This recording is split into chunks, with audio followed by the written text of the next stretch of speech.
Antes de empezar, un agradecimiento enorme a los dragones del vacío y a los señores del Imperio Infinito. Con su ayuda, puedo seguir trayendo historias casi a diario.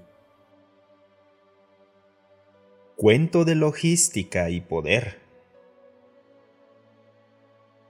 ¿Qué era ese gran aro abandonado que pasamos antes? La pregunta sacó de su comida al viejo vivectiano. Levantando la vista de su bandeja, vio el rostro curioso de su aprendiz.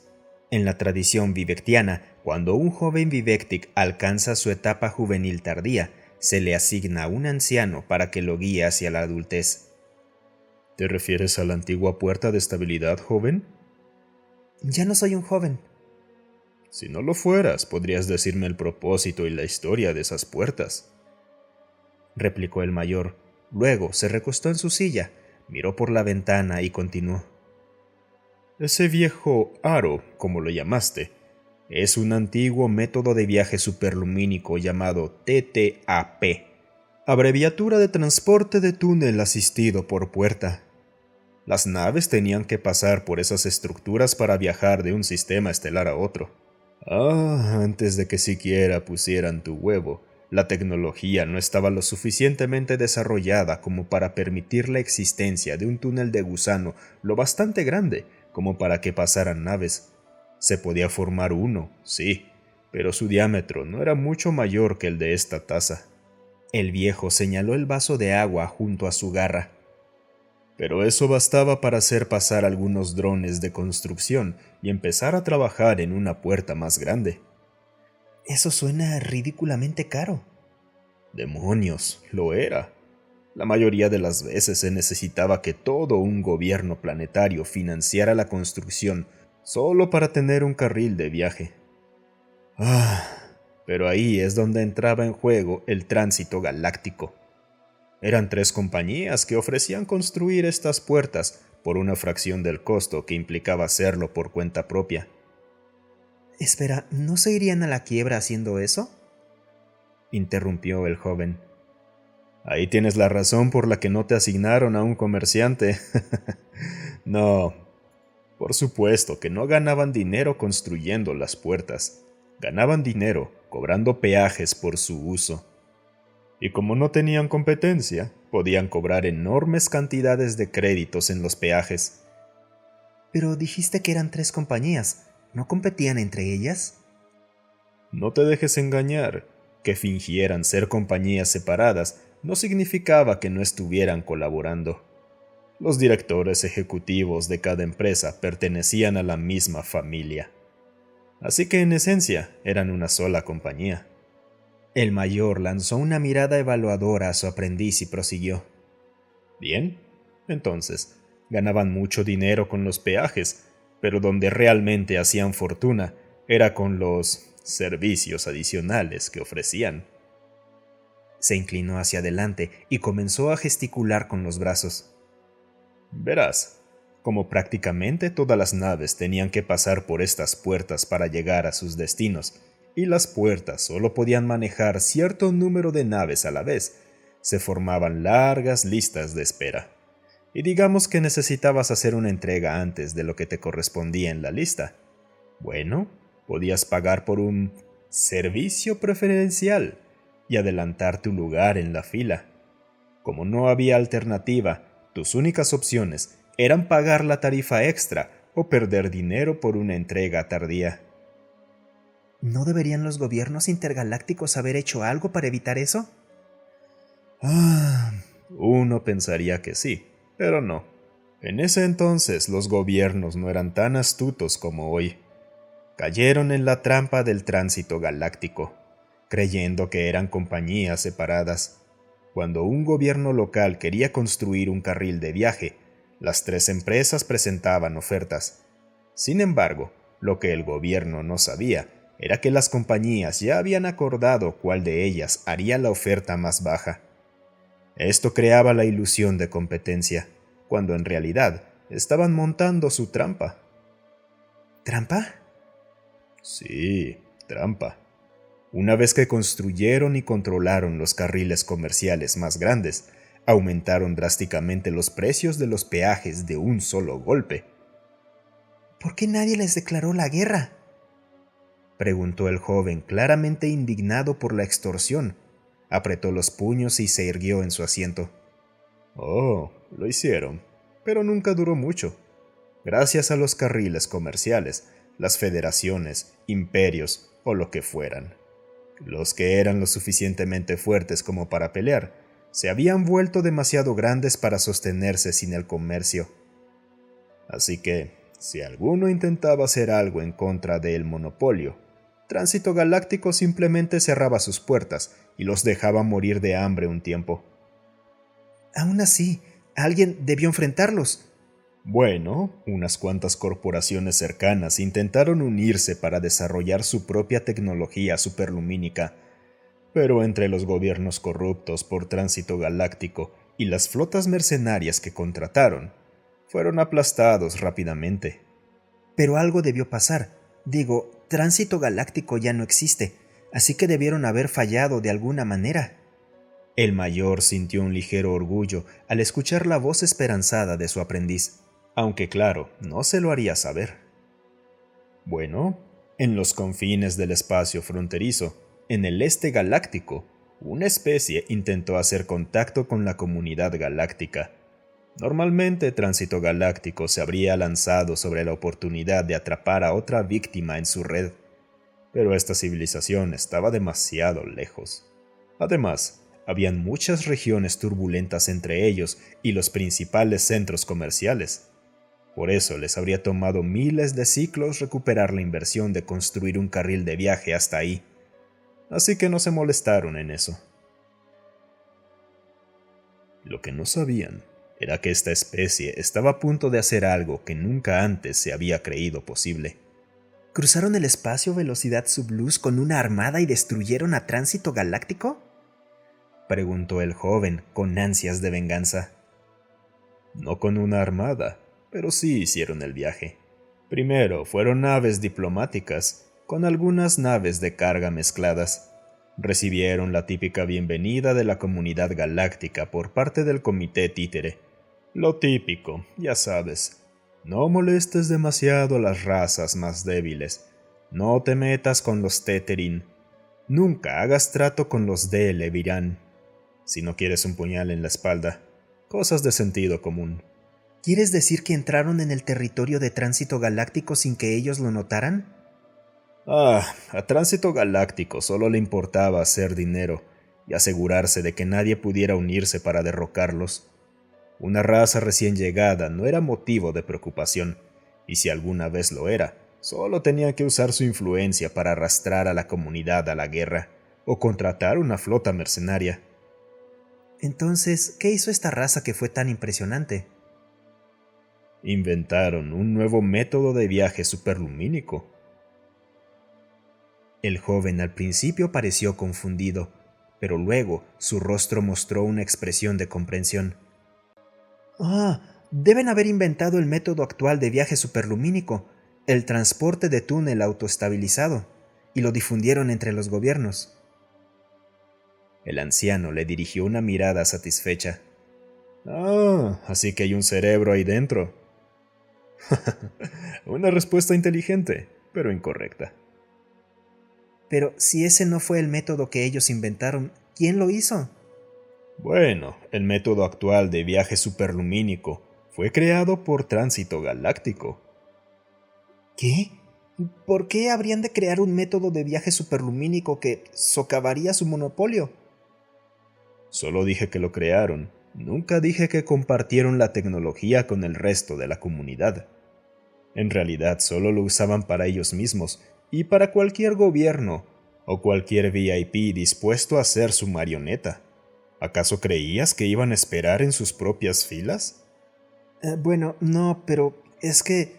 Espera, eso todavía no explica qué método superlumínico inventó la otra especie. ¿Cuál era su tecnología? Bueno, no lo sabemos. Esa tecnología se guardó en secreto. Algo sobre prevenir la proliferación de tecnología potencialmente peligrosa. Pero ahora realmente no importa mucho, porque casi todos usan el método actual de todas formas.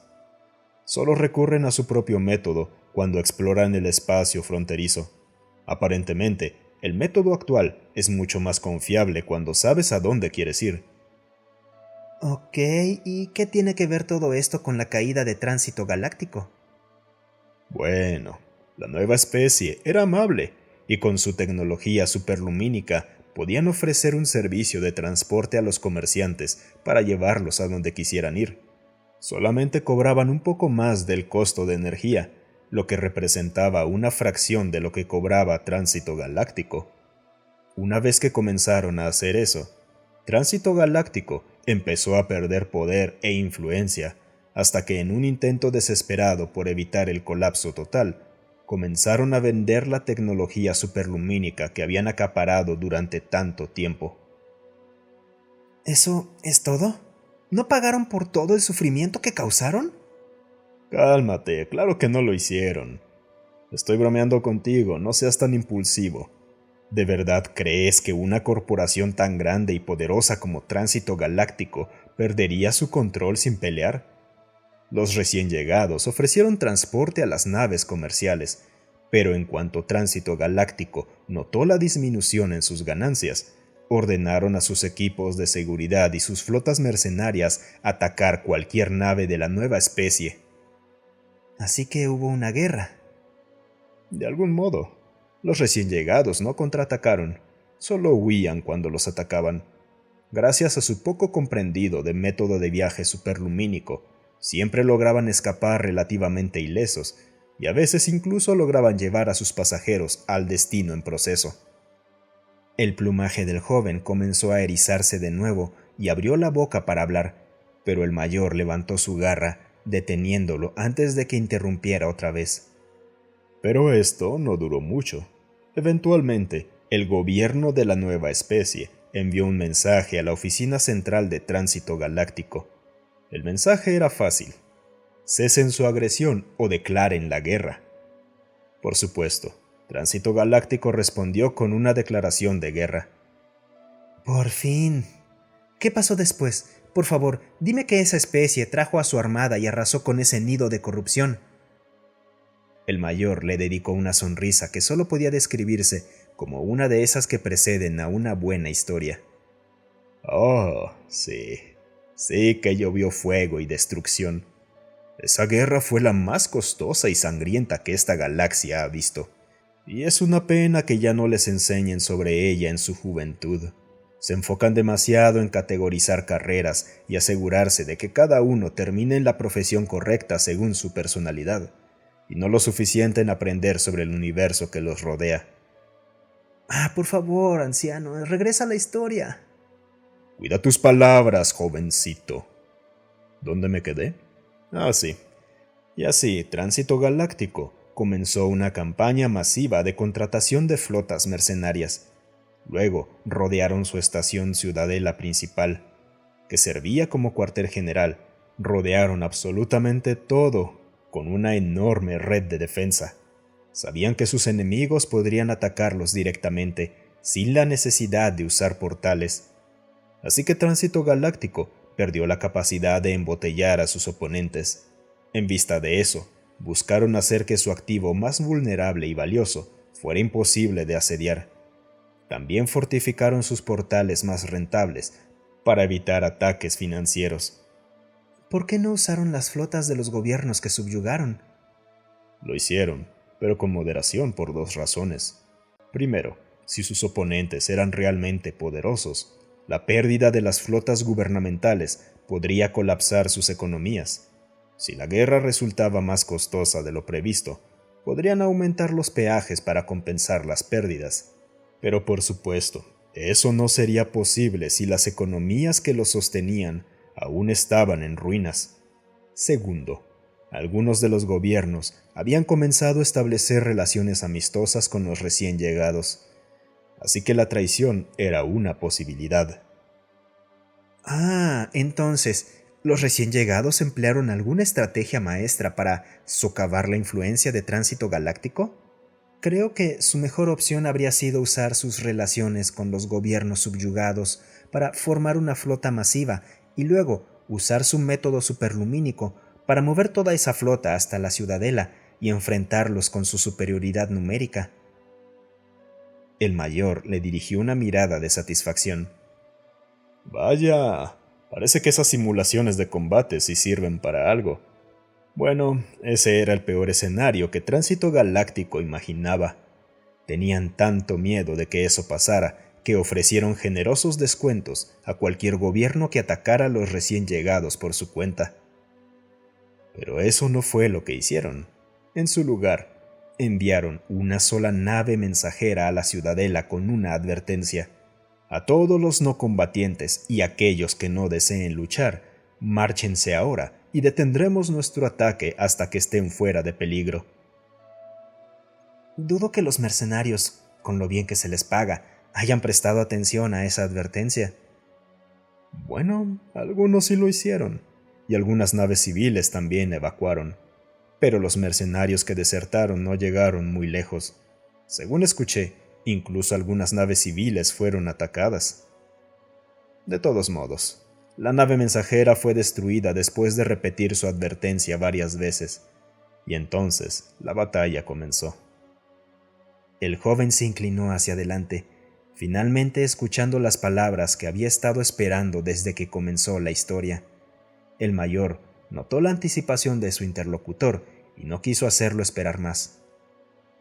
Como en cualquier batalla, está la ansiedad insoportable, la pregunta latente de ¿cuándo? Pero esta vez no duró mucho. De hecho, la batalla en sí no duró nada. ¿Cómo? La ciudadela simplemente explotó, de repente y sin advertencia. La explosión fue tan grande y violenta que destruyó el 60% de la flota defensora en el acto. Lo que quedó fue despedazado por la onda expansiva o reducida a escombros por la metralla de sus propios aliados. Solo una pequeña fracción de las naves mercenarias sobrevivió y se rindieron de inmediato. ¿Acaso plantaron espías a bordo de la ciudadela? Imposible. Tránsito Galáctico fue bastante minucioso con su contrainteligencia. ¿Hubo algún cañón de riel de largo alcance con sigilo? Incorrecto. Los escudos deflectores habrían manejado fácilmente ese tipo de ataque. ¿Algún disruptor de señales dirigido que comprometiera los subsistemas críticos de la ciudadela? Por supuesto que no, por favor. Habrían tenido sistemas de seguridad de primera línea, sin mencionar los respaldos redundantes y los mecanismos de seguridad. Incluso si lograban superar todo eso, todavía tendrían alguna advertencia antes de la destrucción. Ok, entonces, ¿qué usaron? El más joven finalmente se rindió con este insoportable juego de adivinanzas. Bueno, en realidad no lo sabemos con certeza. Tenemos algunas ideas, pero nunca se ha confirmado nada. Lo único que te puedo decir es que la última vez que hablé con alguien de las especies que participaron en la batalla, lo único que dijo fue que la ciudadela tuvo la oportunidad de ver qué pasa cuando la mitad de ella está dentro de una burbuja de curvatura y la otra mitad no. Ambos vivectianos permanecieron en silencio por un momento antes de que el más joven hablara. Nunca me dijiste qué especie era. Era del colectivo GAC. Vaya, no pensé que fueran tan capaces. Ingenuo polluelo. ¿Realmente crees que los GAC harían algo por alguien sin tener un cuchillo en la espalda o un láser en la cabeza? No, no fueron ellos. Fue la República Humana. ¡Guau! Ok, entonces supongo que eso tiene sentido. Aún así, destruir una estación ciudadela entera sin perder una sola nave suena imposible. Bueno, al menos uno de esos dos finales ciertamente ocurrió. Yo seguía en el mundo colonia Siegfried II cuando todo eso pasó, así que no estoy completamente seguro de cuál es el verdadero. El mayor desvió la mirada de su aprendiz y en su rostro comenzó a formarse lo que en términos humanos se describía como una sonrisa de satisfacción descarada. La cabeza del más joven se giró bruscamente hacia él con una expresión que solo podía describirse como ¿me estás tomando el pelo? Si quieres saberlo con certeza, creo que hay un humano trabajando en la enfermería, Deberías ir a preguntarle. Con eso, el joven se levantó de la mesa y dejó a su mentor, quien sabía perfectamente que no había ningún humano a bordo de la nave. Simplemente estaba satisfecho de poder volver a disfrutar su comida en paz y tranquilidad. Muchas gracias por escucharme. Si te gustó el video, considera darle un me gusta y dejar un comentario para alimentar al algoritmo.